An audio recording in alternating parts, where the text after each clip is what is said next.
Zee 24 तास एक पाऊल पुढे। संपूर्ण राज्यात पाणी टंचाई असताना नाशिकमध्ये मात्र पाणी वाया जात आहे। नाशिकचं पाणी मराठवाड्याला दिलं जात असताना शहरातल्या पाण्याचा थेंबन थेंब वाचवणं अत्यावश्यक आहे। असं असताना नाशिक महापालिकेचं शेकडो लिटर पाणी अक्षरशः वाया जात आहे।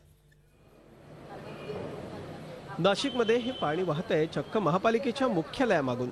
या पाण्यामुळे रस्त्यावर चिखल झालाय आणि त्यामुळेच इमारतीच्या पार्किंगमध्ये नागरिकांना वाहनं पार्क करणंही कठीण झालंय। एकीकडे मराठवाड्याला नाशिकच्या धरणातून पाणी दिलं जात आहे आणि दुसरीकडे नाशिकमधलं हे पाणी चक्क वाया जात आहे। 5-6 वर्षापासून खूप त्रास आहे पाणीचा। स्विमिंग पूलच्या पाणी सारखं इथेच येतंय आणि त्यांनी रिपेअर केलं तरी पण ते व्यवस्थित झालेलं नाहीये आणि ते बघायला पण आले नाही की रिपेअर झालं की नाही झालं व्यवस्थित।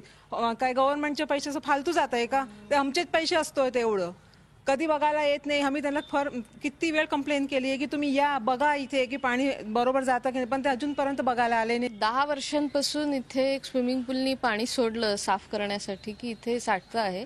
अनेकदा नगररचना नगरसेवक यांच्याकडे आम्ही अनेक तक्रारी करून सुद्धा त्याच्यात काही सोल्युशन निघालेलं नाहीये। महापालिका मात्र हे पाणी स्विमिंग टँकचं असल्याचं सांगत वेळ मारून देते।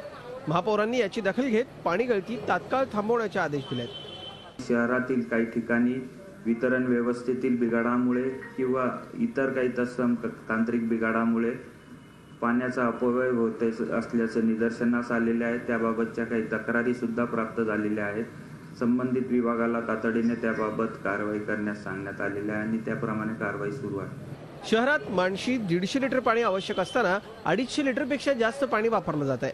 अशा गळतीचं पाणी थांबवलं तर नाशिककरांना या पाण्याचा भविष्य काळात उपयोग होऊ शकतो। गरज आहे ते प्रशासनाच्या इच्छाशक्तीची।